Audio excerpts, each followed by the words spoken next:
The moon has fascinated humanity for millennia, both scientifically and mythologically. Understanding its origin has been a significant challenge, but scientists have developed several theories over time to explain how Earth's satellite came to be. The following outlines the leading hypotheses about the moon's formation and the evidence supporting or challenging each one. The giant impact hypothesis, the leading theory. Overview. The most widely accepted theory is the giant impact hypothesis. According to this model, the moon formed from the debris resulting from a collision between a young Earth and a Mars-sized body, often referred to as Theia, about 4.5 billion years ago. Key details. Theia's impact. Theia is believed to have collided with Earth at an angle, ejecting vast amounts of material into space. This debris eventually coalesced to form the moon. Composition. One of the key pieces of evidence supporting this theory is the similarity in the composition of Earth's mantle and the moon's surface rocks. This suggests that the material making up the moon primarily came from Earth's outer layers.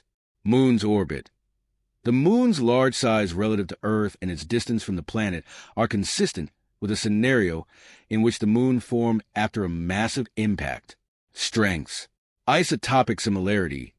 Studies show that Earth and moon rocks have nearly identical oxygen isotope compositions, indicating a common origin. Explains angular momentum. The angular momentum of the Earth-Moon system fits well with the aftermath of such a colossal collision. Challenges. Lack of Theia's signature. If Theia had a significantly different composition from Earth, we would expect more evidence of its distinct material in moon rocks. However, moon samples mostly match Earth's material. Fission Theory. Overview. Proposed in the late 19th century by George Darwin, son of Charles Darwin.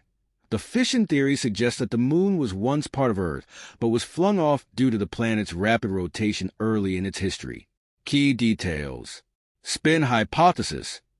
In this model, Earth was spinning so fast that part of its material broke away, forming the moon. Pacific Ocean Basin. Some proponents speculated that the moon was ejected from the Pacific Ocean Basin, which left a large depression on Earth's surface. Strengths. Early appeal. This theory was initially attractive because it could explain the moon's composition being similar to Earth's outer layers. Challenges. Rotation problem. For this theory to work, Earth would have needed to spin at an impossibly high rate, much faster than what is considered realistic for Earth's early development. Moon's orbit. It's difficult to reconcile this theory with the current orbit and angular momentum of the moon, which doesn't align with the expected outcome of such a fission event. Capture theory. Overview. Another theory is the capture theory, which suggests that the moon formed elsewhere in the solar system and was captured by Earth's gravity as it passed close by. Key details. Rogue moon.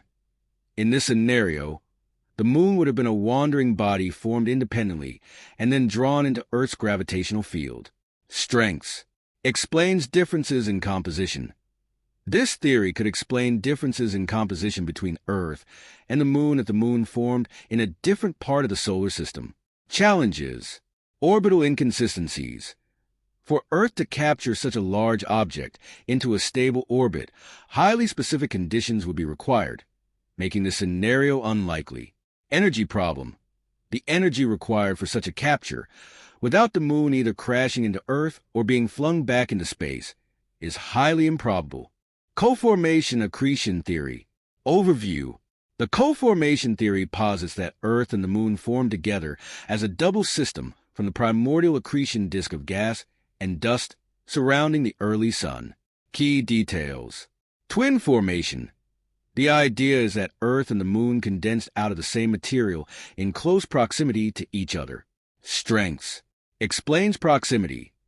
This theory would explain why Earth and the moon are in close proximity and why their compositions are somewhat similar. Challenges. Different densities. The moon has a significantly lower density than Earth, which suggests that they could not have formed from the exact same material under the same conditions. Lack of large iron core. The moon's small iron core compared to Earth's challenges the idea of a common origin, since similar bodies should have comparable core compositions. Synestia hypothesis newer variation. Overview. A relatively new variation of the giant impact hypothesis is the Synestia hypothesis. It suggests that the collision between Theia and Earth created a Synestia, a massive, hot, donut-shaped cloud of vaporized rock. The moon formed from material within this structure. Key details. Vapor disk. The debris from the impact didn't just coalesce immediately into the moon, but instead formed a vast, vaporous cloud from which the moon gradually formed over time. Strengths. Isotopic similarities. This theory also explains why the moon and Earth have such similar isotopic compositions, as the material from both bodies would have been thoroughly mixed in the Synestia. New model. The hypothesis takes into account recent advances in our understanding of planetary formation and high-energy collisions. Challenges. Still new. While intriguing, this hypothesis is still relatively new and lacks the extensive modeling and evidence gathered for the giant impact hypothesis. The giant impact hypothesis remains the leading explanation for the moon's formation, offering the best balance of explanatory power, evidence, and mathematical modeling. The isotopic similarities between Earth and the moon, along with the understanding of planetary collisions in the early solar system, make it the most plausible scenario. However, alternative theories such as the fission, capture, and co-formation models continue to be important parts of the scientific conversation. They highlight both the complexity of planetary formation and the evolving nature of scientific inquiry. Newer ideas, like the Synestia hypothesis, show that even in well-established fields, new approaches and innovations can shed light on old mysteries. Understanding the moon's origin not only tells us about Earth's past, but also informs our knowledge of planetary systems in general, making it a key topic in both planetary science and cosmology. Thanks for watching.